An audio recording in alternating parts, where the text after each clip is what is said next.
Muchísimas bendiciones para todos. Saludos a todas las personas que nos sintonizan el día de hoy y le damos gracias al Señor por esta ocasión en la que podemos estar reunidos, así sea de manera virtual y bueno, los que estamos aquí de manera presencial para recibir la palabra de Dios. Bueno, hemos tenido una introducción de nuestro hermano Raúl, que hizo una oración para pedirle la dirección a Dios en la instrucción de la fecha del día de hoy. Este mensaje le he denominado parias en la casa. Parias en la casa. ¿Qué significa parias? Porque a veces de pronto uso unas palabras como rebuscadas, dirá usted. El diccionario define paria como una persona excluida de las ventajas que gozan las demás, incluso de su trato por considerarlo inferior.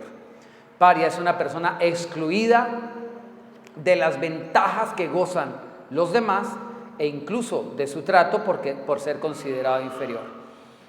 Cuando trato de hablar de parias en la casa, me refiero a la casa de Dios, que muchísimas veces nos consideramos nosotros así, teniendo un Dios tan bueno, teniendo un Padre celestial tan maravilloso, y estando en la casa de Dios muchas veces nos consideramos como parias. Permítame ceñirme un poco a lo que he escrito como introducción para avanzar mejor en el tiempo. Muchas veces las percepciones religiosas equivocadas que traemos como un lastre mental han hecho que nos percibamos de manera equivocada. Los conceptos, los prejuicios, los paradigmas que traemos en nuestra mente, que la mayor parte del tiempo han sido formados por una estructura religiosa particular, hace que nos percibamos de manera equivocada. Realmente no somos tan maltratados por el cielo como creemos. Realmente no somos tan maltratados por el cielo como creemos, sino que nosotros mismos nos damos un trato excluyente respecto de Dios. Nosotros mismos nos damos un trato excluyente de parte de Dios o respecto de Dios hacia nosotros, el cual nos hace experimentar la carencia real de la esencia de Dios y de sus favores. De la manera como nos percibimos, de eso se trata, la manera como nos relacionamos con Dios. Escúcheme, la manera como nosotros nos percibimos es la manera como nos sabemos relacionados con Dios. A veces medimos nuestra valía, lo que valemos, por la experiencia del trato que el mundo nos ha otorgado. A veces medimos lo que valemos por la experiencia que hemos tenido con el trato que el mundo nos ha dado. Por ello vivimos buscando afanosamente aprobación, alabanza, reconocimiento o al menos atención. Pero la realidad es que la mayor parte del tiempo lo que hemos experimentado es un mundo rudo, indiferente, insensible y distante. Y así hemos traspolado o transferido esa dura experiencia relacional que hemos tenido con el mundo a nuestra relación con Dios. Por eso muchas personas han preferido tener a Dios a la distancia, porque la tendencia humana es de autoprotección, de autocuidado. Y si nos sentimos vulnerables, si nos sentimos frágiles o afectados, la tendencia nuestra es a tomar distancia para protegernos. Dicen, es mejor estar lejitos de Dios porque Él es una persona muy severa. Él es un ser casi como un inquisidor. ¿Cuántos tenemos esos pensamientos respecto a Dios en nosotros? Hubo un tiempo en la historia de la humanidad, terrible historia de la humanidad por ese respecto, que se llamó el tiempo del oscurantismo, donde una religión en particular que se profesaba cristiana imponía su creencia, la cruz y la espada, la imponía y enseñaba que no se debe atrever a pensar, porque el pensamiento tal vez contradecía la fe que se trataba de impartir. Y se creó algo que se llamó el Santo Oficio o la Inquisición. Santo Oficio, que procuraba exterminar, literalmente matar a todas las personas que se atrevían a contradecir en cierta manera el pensamiento religioso preponderante o predominante en aquel tiempo. Por ese tiempo surgieron en el arte muchísimas pinturas.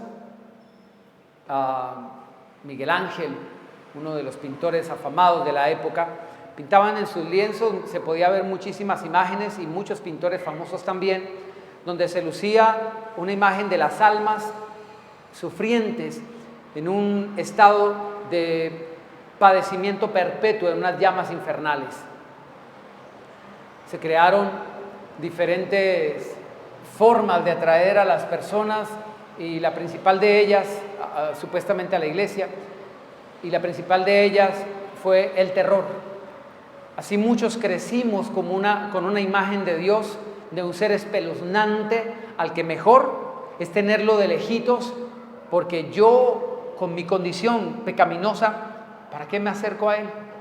Si es mejor no estar relacionado con un ser tan excepcional, tan único, tan maravilloso, tan súper santo, que lo único que yo sé que puede procurar conmigo es querer exterminarme. Muchos tenemos esa tendencia de pensamiento y está equivocado. Alguien dirá, pero ¿es que acaso Dios ha dejado de ser santo? ¿Acaso Dios ha dejado de ser ese ser excepcional y único? No, eso no ha cambiado. Pero lo que ha cambiado, o lo que necesitamos mejor cambiar, es la percepción que tenemos de Él.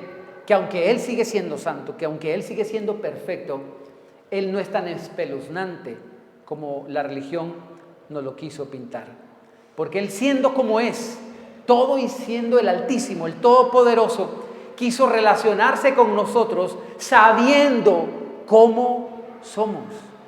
Y aún así, Él dio el primer paso, de Él ha partido la iniciativa para empezar a entablar una relación con nosotros, siendo como somos. Así nos amó. Eso nos debería mostrar un poquito la naturaleza propia de ese Dios al que hemos considerado por nuestros prejuicios religiosos mantener distante.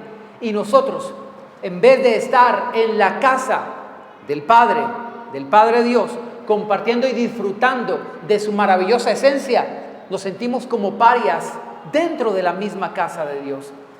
Dentro de esta relación que estamos comenzando con Dios, muchas veces nos sentimos distantes y alejados, no porque Dios nos quiera alejar diciendo, quítate de aquí, pecador inmundo, sino porque nuestra concepción nos hace percibirnos de esa forma.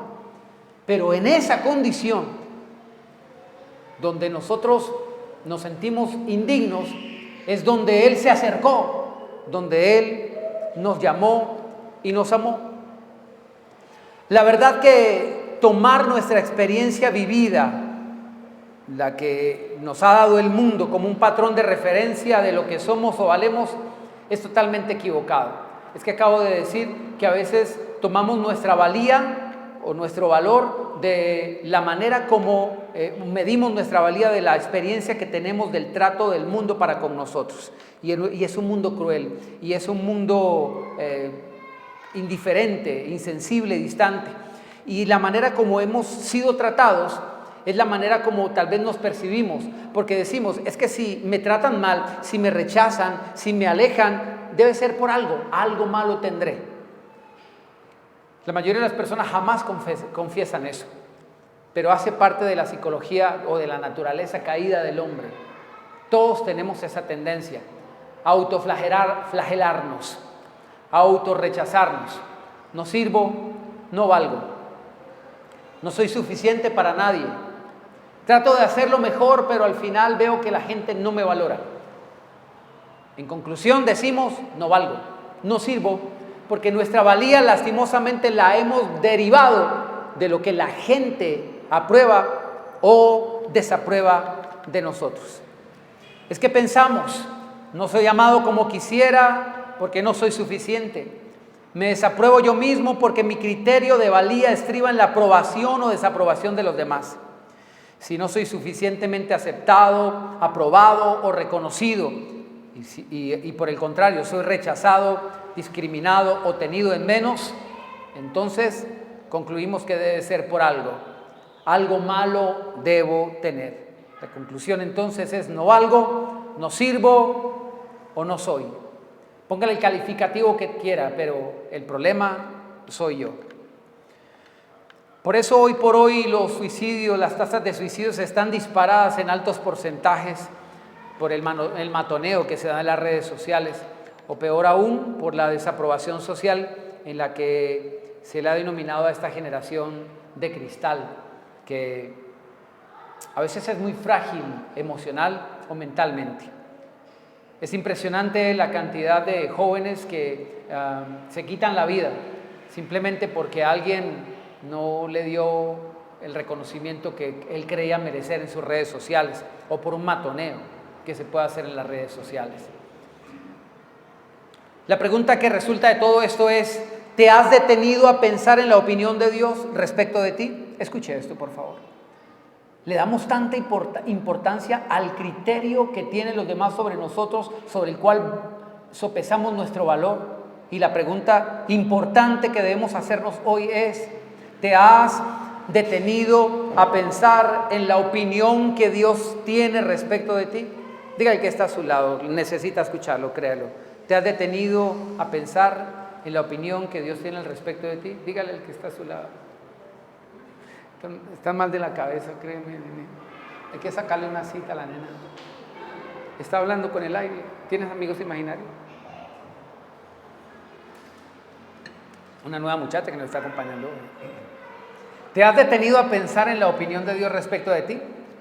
Formúlate esta pregunta también. ¿Está nuestra percepción sustentada en la opinión de Dios? ¿Está la percepción de nosotros mismos sustentada en la opinión de Dios o sustentada en la opinión de los demás? ¿Qué somos? ¿Somos el resultado de un criterio ajeno? ¿Qué somos? ¿Es nuestra percepción de Dios un concepto religioso arcaico, anacrónico y medieval de un Dios inquisidor que ha preparado para mí diligentemente la hoguera a la menor falta? ¿Es nuestra percepción de Dios un concepto religioso arcaico, anacrónico y medieval de un Dios inquisidor que ha preparado para mí diligentemente la hoguera a la menor falta? Esa es mi percepción de Dios. Quiero traer a colación una frase que me parece a mí oportuna. No me parece que esté mal citar a un autor como estos. William Shakespeare dijo, a mí me lo dijo por WhatsApp, me escribió de hecho. William Shakespeare dijo esto, escuche: los problemas son rara vez tan malos como creemos, o más bien, son justo tan malos como los creemos. Los problemas son rara vez tan malos como creemos, o más bien, son justo tan malos como los creemos. ¿Ves cómo nuestra percepción de las cosas, cuando son equivocadas, equivocan nuestra vida? ¿Ves cómo nuestras percepciones de las cosas, cuando son equivocadas, nos hacen equivocar la vida? ¿Usted ha escuchado la expresión "no se ahogue en un vaso de agua"? Suena demasiado ligero esa expresión, "no se ahogue en un vaso de agua". Suena demasiado ligero para definir una situación que está haciendo sufrir a otra persona. Los ámbitos emocionales son bien delicados, nadie se puede meter en eso. ¿Cómo vas a burlarte de mi duelo? ¿Cómo me vas a salir con eso tan facilista? No se ahogue en un vaso de agua. Eso puede ser un vaso de agua para usted. Pero realmente, muchos de nosotros hacemos una tormenta en un vaso de agua y tenemos que aprender a tener un criterio para no afectar nuestro potencial de crecimiento espiritual. Porque la percepción equivocada de las cosas nos hará vivir una vida equivocada.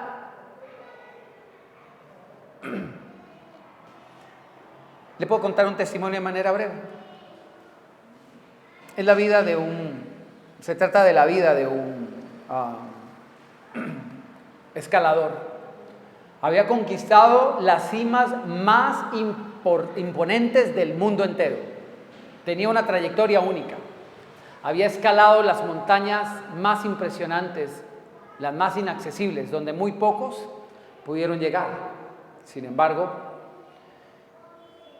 nos llegó solamente la historia y no contada por él, porque en algún momento él murió. En algún momento él estaba escalando una montaña, comenzando a escalar una montaña que él sabía que era uno de los retos y desafíos más grandes en toda su carrera. Sin embargo, por lo escabroso del ascenso, en algún momento perdió cuerda y se fue cayendo. Él sabía cuánto medía la cuerda, pero tenía muchas cuerdas atadas así y él había olvidado cuál era la cuerda que había usado. Él sabía la altura que ya había escalado y él sabía, tal vez en su mente tenía un criterio de la cuerda que lo estaba sosteniendo, porque él se resbaló y se sostuvo en la cuerda hasta que llegó al final de la cuerda. Y él había perdido la noción de cuál era la diferencia de altura que tenía respecto del piso. Todo estaba muy nublado, ya estaba anocheciendo y empezó a caer la noche porque el hombre dudaba, ¿qué hago? Se le había zafado el arnés, había perdido todo su equipo y estaba solamente prendido de una cuerda. La noche recia venía con mayor frío. Empezó a caer las temperaturas bajo cero y lastimosamente murió allí de hipotermia, congelado y prendido a la cuerda. A los días encontraron al escalador que estaba prendido de una cuerda a solamente 2 metros del piso. A solamente 2 metros del piso. A veces perdemos la noción de hasta dónde nos puede llevar la cuerda del pensamiento, de la cuerda que hila nuestros pensamientos. Ignoramos que esa línea de pensamiento puede terminar quitándonos la vida. Sabiendo, tal vez no en el momento, que estamos a un paso de la vida, si solamente nos soltamos. Si podemos soltar esa línea de pensamientos equivocados, créame que vamos a salvar la vida. Estamos a milímetros del piso, de un piso real y de un piso firme, que nos muestra realmente cómo es la vida. Ese piso se llama Dios. Él dijo, yo soy el camino, yo soy el camino. Pero a veces nos aferramos a conceptos equivocados y venimos a intentar vivir la vida de Dios desde esos criterios. Y es imposible que la vivamos desde nuestros propios criterios, porque si fuese posible vivir la vida desde nuestros propios criterios, jamás Dios nos hubiera dejado el suyo. Él quiere que renovemos nuestra mente para que cambiemos nuestra vida. Renovar la mente es renovar la vida. Pero decimos, no sirvo, no valgo, y le damos el valor a nuestra vida por lo que los demás dicen de nosotros. Por eso decía, los problemas son rara vez tan malos como creemos, o más bien justo tan malos como creemos. Diga conmigo, ¿cómo creemos? Pregúntele al que está a su lado, ¿cómo crees? Porque es que la cuestión no es creer. La cuestión es creer lo bueno, porque hay gente que cree lo malo. Yo siempre le digo a las personas que hay una fe de Dios y una fe del diablo. La fe de Dios es creer lo bueno, lo que dice su palabra que Dios quiere hacer con nosotros. Y la fe del diablo es lo contrario. Jesús le dijo un día a una mujer, no te digo que si crees, verás la gloria de Dios. Estamos a un paso de ver la gloria de Dios, pero el paso previo es abrir los ojos, esa es la fe. No te digo que si crees, verás. El abrir los ojos a ese mundo espiritual es tener fe. Pero hay gente que no ha visto lo malo y ya está creyendo por eso también. En serio, créanme, escuché el testimonio de una mujer, de una psicóloga, que hablaba de un caso que le fueron a consultar de una señora estresada, pero al nivel más extremo. Estresada extremadamente. Porque estaba ansiosa porque su hijo iba a empezar a conducir y el mundo para ella se le iba a acabar, porque la calle es muy violenta, porque hay gente muy violenta conduciendo, porque los vehículos son peligrosos, porque ha visto tantos accidentes en la televisión, en las redes sociales, tantos muertos, gente que ha quedado paralítica y todo. Y estaba estresada porque su hijo iba a empezar a conducir. Después de contarle todos sus temores y demás y darle ciertos consejos, casi al final de la consulta la psicóloga le dio por preguntar: disculpe, señora, ¿cuántos años tiene su hijo? No escuché cuánto me dijo. Me dijo 5, y le dijo 5 años. ¿Saben cuánto tiempo va a empezar a conducir ese muchacho? Y ya estaba preparando su mente para el desastre.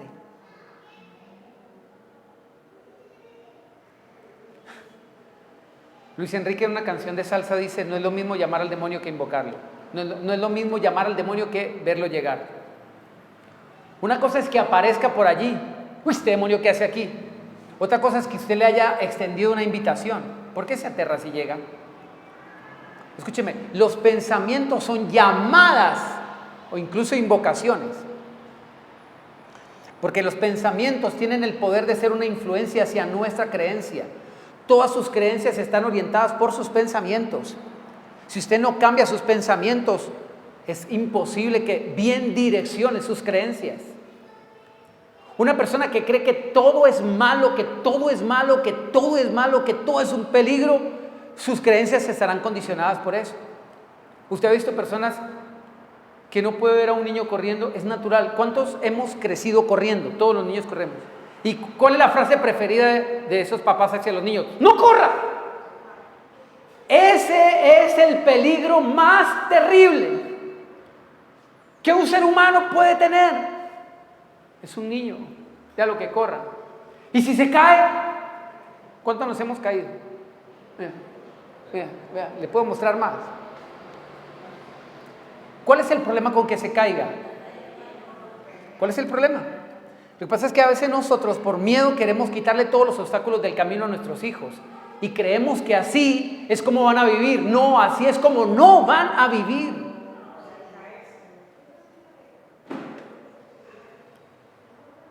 ¿Me hago entender? Está bien amarlos, está bien cuidarlos, pero no podemos quitar los obstáculos del camino. Tenemos que enseñarle cómo se sortean, porque siempre van a estar allí. ¿Quiénes? Los obstáculos, no los papás. Y cuando los papás no estén y los obstáculos sí, ¿qué va a hacer el baby? Diga que está a su lado. ¿Captas, capullo?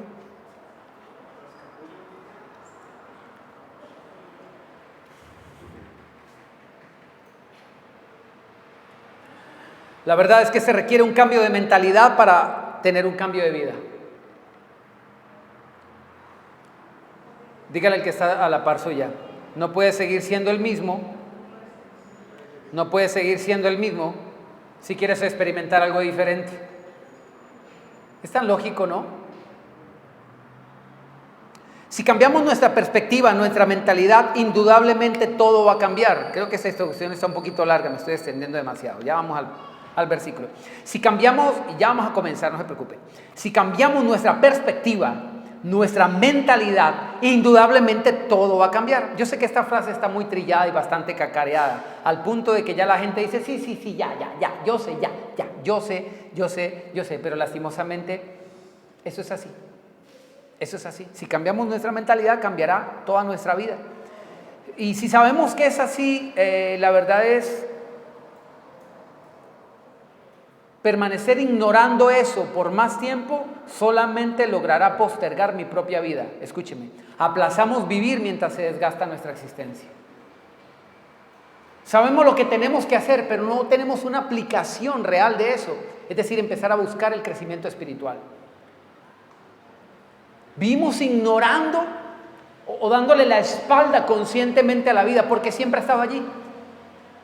Pero usted está en el mejor lugar y está en la mejor posición. Créame, usted tiene que darse a usted mismo su propio aliento y ánimo. Usted está haciendo algo diferente. Usted está haciendo algo diferente. Solamente con el hecho de venir aquí, a venir un domingo a las 10 de la madrugada. Un domingo a las 10 de la madrugada, con senda lluvia que a los caleños los pone bajo las cobijas, con 30 cobijas encima, con chanclas, con medias, bien caleño. Al caleño le espanta la lluvia, ¿no? Bueno, no lo espanta, le encanta arrucharse, es que llama, ¿no? Pero usted hizo algo diferente, usted está haciendo algo diferente. Y eso es importante, y es importante que usted se lo valore. Porque hemos aprendido a depender del concepto y del aplauso de los demás. Nuestra condición emocional deriva de si el otro se dio cuenta que me corté el pelo. ¿No es? Mira, ¿por qué no me has dicho nada del pelo? Se me arruinó mi día porque él no me dijo nada del pelo. ¿Cuánto te cortaste? 1 micra, 2 micras, 3 micras, 1 milímetro.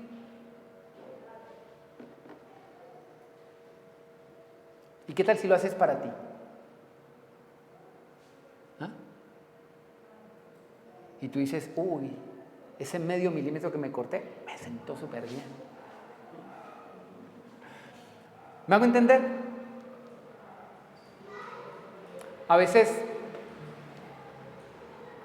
pensamos que somos la locomotora que guía nuestra vida, pero solamente somos los vagones. Somos los vagones con el lastre que los demás quieren cargarnos y son la locomotora de los otros, de la opinión de los demás, los que dirigen nuestro tren emocional. O sea, donde ellos nos quieren direccionar. ¿Qué tal me quedó? ¡Pum! Ya, me derrumbé. ¿De qué sirve? Si yo intento hacerlo mejor y nadie lo valora. ¿Sabes? ¿Te has preguntado, volvemos a insistir, cuál es la opinión de Dios para contigo? Acompáñeme por favor a Efesios capítulo 4. Ahora sí, vamos a comenzar. Aquí está a su lado, estamos arrancando ya, tranquilo.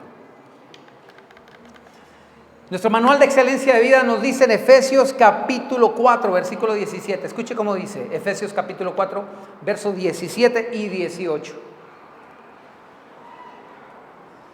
Para los que están teniendo su aproximamiento a la Biblia, se encuentra en el Nuevo Testamento.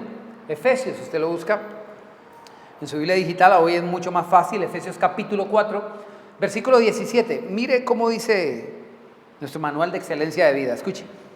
Esto pues digo y requiero en el Señor, que ya no anden como los gentiles. Permítame, le explico un momentico allí.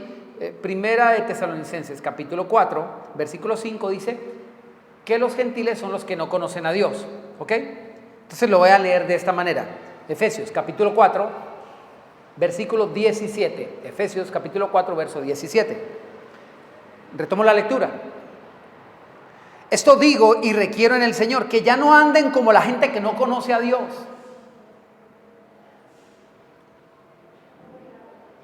Dígale que está a su lado. Dios quiere que ya no andes como la gente que no conoce a Dios. Escuche esa expresión, conocer a Dios. ¿Por qué se nos pide que no andemos como los que no conocen a Dios? Porque hay una forma de vida diferente de aquellos que le conocemos. Y es en todo aspecto. ¿Me sigue? Es en todo aspecto. Escuche. Que ya no anden como los que no conocen a Dios, que andan en la vanidad de su mente. Verso 18. Teniendo el entendimiento entenebrecido, ajenos de la vida de Dios por la ignorancia que en ellos hay, por la dureza de su corazón. Diga conmigo, ajenos de la vida de Dios por la ignorancia que en ellos hay. Escuche esto, ajenos de la vida de Dios por la ignorancia que en ellos hay.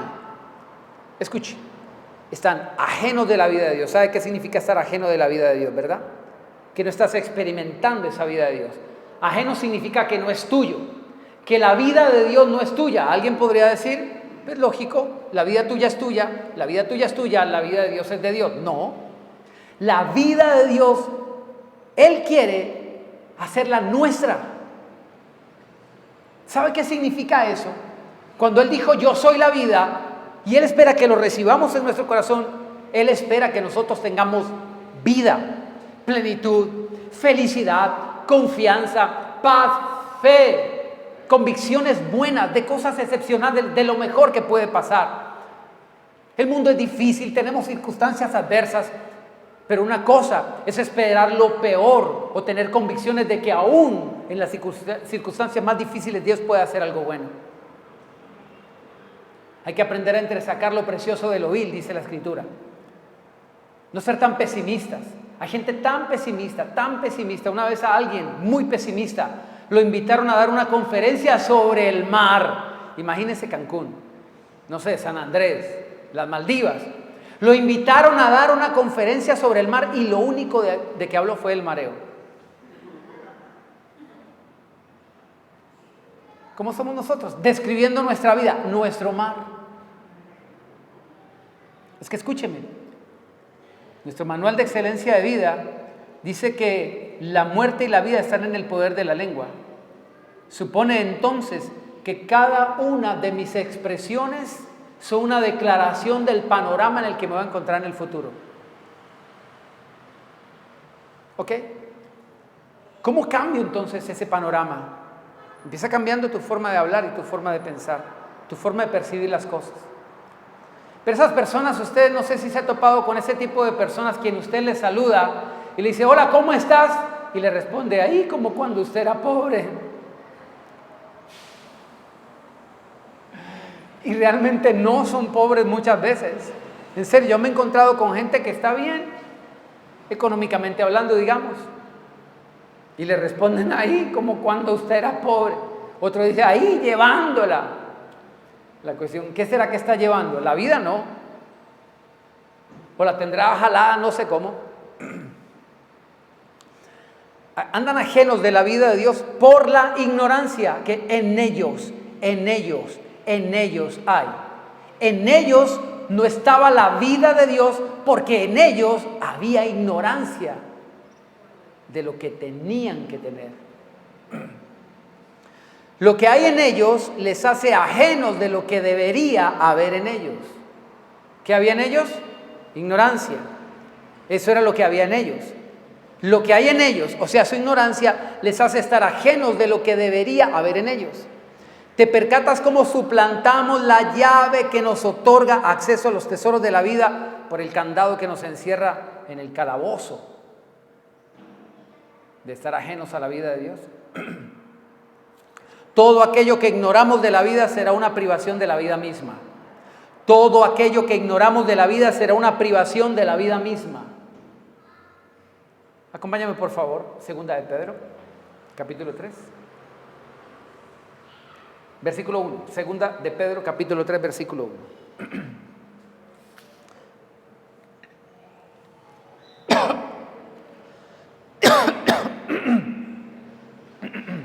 Que esa canción de Llévame me llevó a una afonía. No calenté.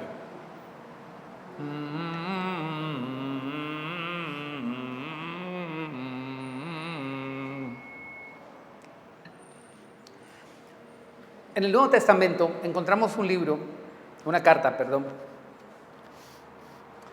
Está la primera de Pedro, el 1 antes, y está segunda de Pedro, el 2 antes. Segunda de Pedro, capítulo 1, versículo 3.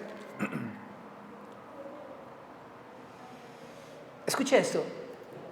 Aterrizar a esta verdad nos va a llevar a aterrizar a esta vida. Aterrizar a esta verdad. Aterrizar a esta verdad nos va a llevar a aterrizar a esta vida.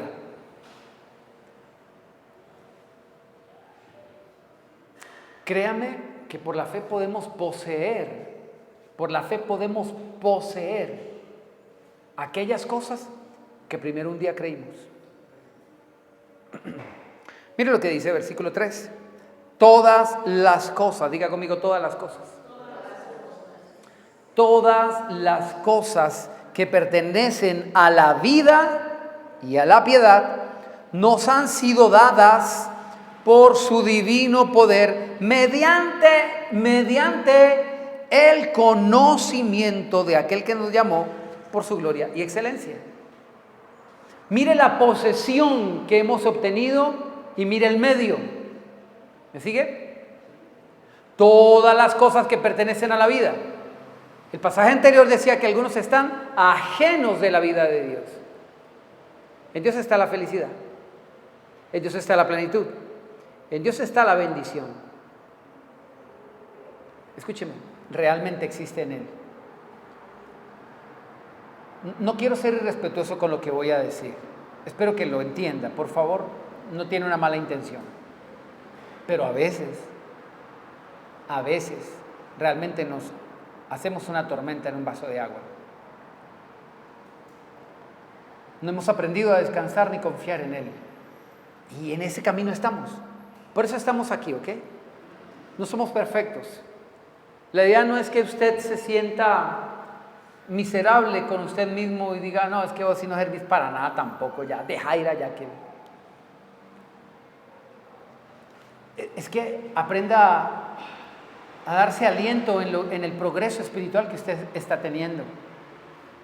Que aprendamos nosotros a darle gracias a Dios por esta luz que empezó a brillar en nuestra conciencia para emprender este camino de crecimiento espiritual. ¿Escuchó bien?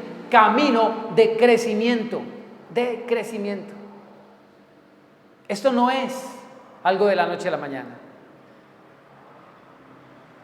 Cuando presentamos a María Paula, recién nacida, delante de Dios, por ahí tengo el video, yo la cargué, casi que la podía cargar de una mano, era pequeñita, ¿usted se acuerda? Era chiquitica. Yo le digo a ella, tú eras pequeñita, yo te guardaba aquí en el oído, en el bolsillo, le digo, porque era pequeñita. Y era así de chiquitita. Hoy la ve. Ayer mi esposa estaba reunida, tenía una reunión de amiguis, con sus amiguis, y se fue con María Paula, que también es amiguis de ellas. Todas estaban muy sorprendidas de cómo ha crecido y de lo inteligente que está.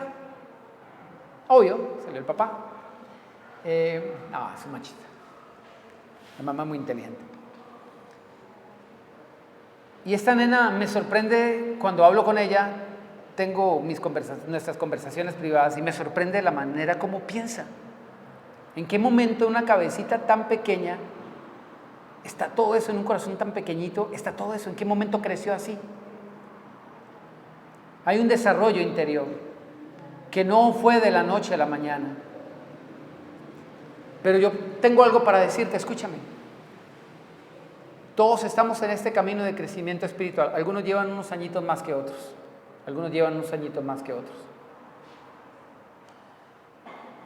Pero no vale la pena echar por la borda todo el crecimiento que hemos tenido hasta aquí. Aunque tú no estimes que sea mucho. Aunque tú pienses que no se ha logrado mucho. Algunos piensan que antes ha sido como de para atrás. Pero escúcheme, en Dios hay unos de para atrás que valen mucho. Ese es el principio de la cauchera, ya usted lo entendió, ¿verdad? ¿Qué hace usted con la cauchera? Si usted quiere que más lejos llegue, ¿qué tiene que hacer? Pero si quiere que llegue más lejos, ¿qué tiene que hacer? Pero si usted dice, no, yo quiero que esto llegue bien lejos, ¿qué tiene que hacer? A veces lo que pensamos que es involución realmente es crecimiento. La frase de moda, el deconstruir, es la mejor forma de construir. Porque el crecimiento no solamente tiene que ver con lo que tenemos que empezar a hacer, sino con lo que tenemos que dejar de hacer. Y eso nos lleva tiempo. Trabajar en eso nos lleva tiempo. Así que un aplauso.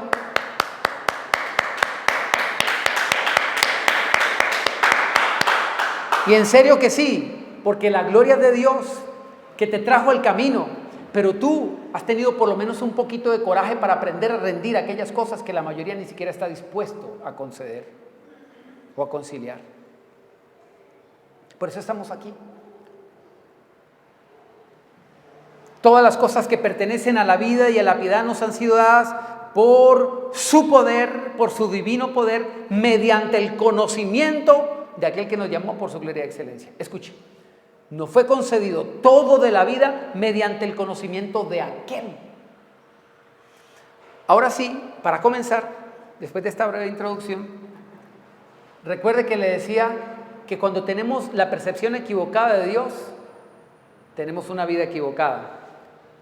Aquí nos está diciendo que todo lo que pertenece a la vida que nos fue dado, realmente se nos hace palpable cuando media el conocimiento de Él. Mire cómo dice allí, por medio del conocimiento de aquel. La vida real, todo lo que pertenece a la vida plena, la vida soñada. Hoy cantábamos que Dios me puede llevar mucho más allá de lo que pido o entiendo. Todo eso ya me fue dado, pero hay algo que media entre lo que me fue dado y lo que yo experimento. Esto es como un cheque que ya está firmado y lo tienes. Eso es plata, ¿verdad? Es un cheque, es un título valor, pero ¿se ha convertido en billete realmente? ¿Qué tiene que hacer? Cambiarlo, brother. Cambiarlo es ir al banco y hacer que realmente esté el cash ahí. La vida ya no fue dada, todo lo que pertenece a la vida, todo no fue dado. Algunos se sienten tan frustrados porque dicen, yo no creo que haya sido feliz en mi vida y tengo tantos años de existencia. No has tenido una perspectiva correcta. No. Es tiempo de empezar a cambiar nuestra perspectiva para que realmente pueda cambiar nuestra vida. Las cosas realmente no son tan malas. El cielo realmente no nos ha maltratado. Hemos vivido como parias en la casa porque no nos hemos percibido de la manera como debemos percibirnos. Y todo eso está derivado de porque nunca percibimos a Dios como realmente debimos percibirlo. Él es un Padre bueno, amoroso y maravilloso. ¿Sabe? Esta es una primera entrega de varias más que vamos a continuar, así que no se pierda el siguiente capítulo porque el desenlace está de no perder. No se lo vaya a perder. Pero escúcheme, solamente quiero culminar la idea citándole unos pasajes que nos enseñan un poquito respecto a la perspectiva de Dios. Yo quiero que usted se vaya hoy con una idea clara en su mente, que va a ser tan contundente. Escúchenme, ya voy a finalizar, en una horita y media voy finalizando. Yo quiero que usted se vaya de este lugar con una idea tan contundente, que va a servir para echar por tierra todos aquellos pensamientos limitantes que no le dejan tener un crecimiento y un avanzar espiritual verdadero. ¿Sabes por qué la gente no vive sino que solo existe? ¿Sabes por qué la gente no vive sino solamente existe? Porque no conoce al autor de la vida. Escuche, la gente no vive porque no conoce al autor de la vida. Algunos andan ajenos de la vida de Dios. Escúcheme, ayer estaba lavando, yo soy un hombre de acero oficio,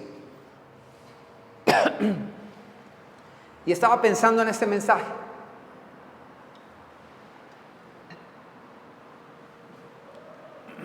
Yo acostumbro a usar mi celular cuando me vienen esas ideas, esos pensamientos a mi corazón, pero ayer estaba con guantes y estaba enjabonado. Entonces yo le digo a mi esposa, mándeme un audio, que me envíe mi audio. Y le dije estas palabras por algo que vino a mi mente. Estaba pensando en el Jesús de la cruz. Así como cuando usted está lavando ropa, usted está pensando en la llaga de Cristo, ¿verdad? Porque estaba pensando en este mensaje y pensé en algo.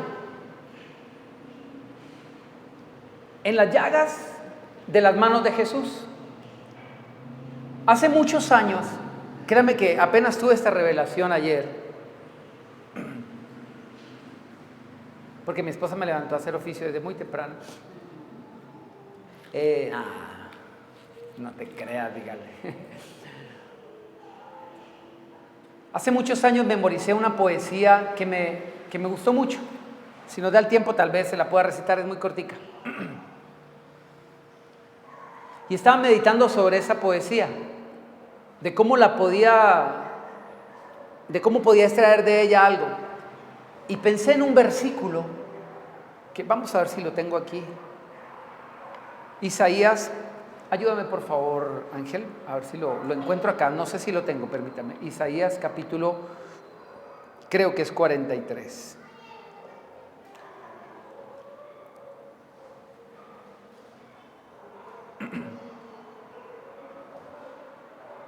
No, Isaías 49.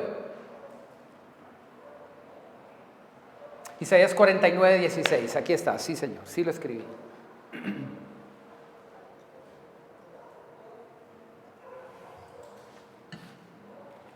Isaías 49, 16. Seguramente en algunas Biblias, o la Biblia que usted tiene allí, va a diferir un poco de lo que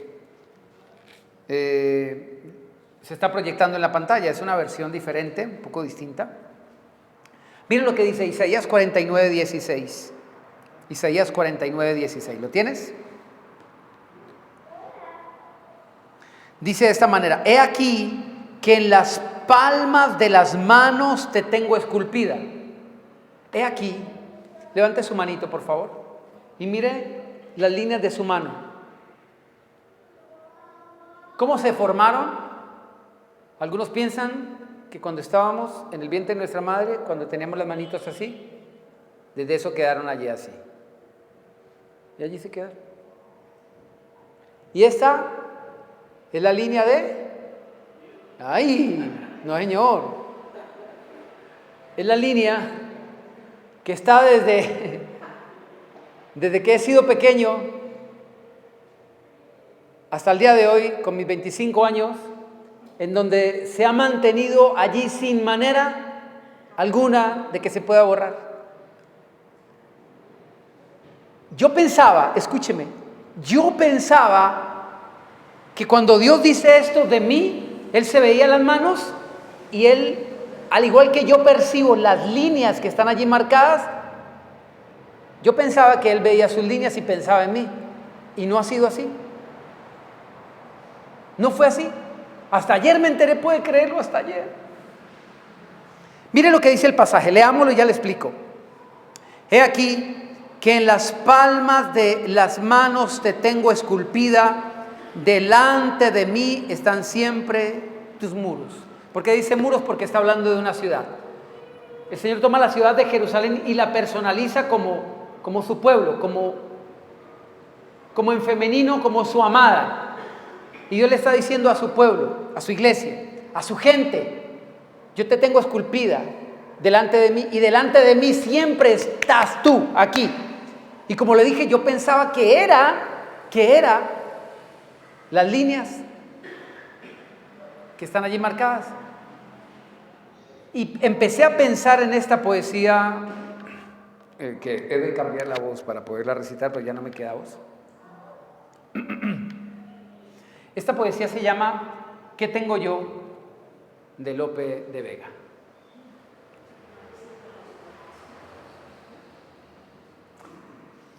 Présteme su atención, por favor, muchas gracias. ¿Qué tengo yo? Así comienza la poesía. ¿Qué tengo yo que mi amistad procuras? Es una poesía dirigida a Jesús. ¿Qué tengo yo que mi amistad procuras? ¿Qué interés te sigue, Jesús mío, que a mi puerta, cubierto de rocío, pasas las noches del invierno oscuras? ¿O cuánto fueron mis entrañas duras? Pues no te abrí. Qué loco desvarío, si de mi ingratitud el hierro frío secó las llagas de tus plantas puras. O cuántas veces un ángel me decía: alma, asómate ahora a la ventana, verás con cuánto amor llamar porfía. Y cuántas, oh hermosura soberana, mañana le abriremos, respondía. Para lo mismo, responder mañana.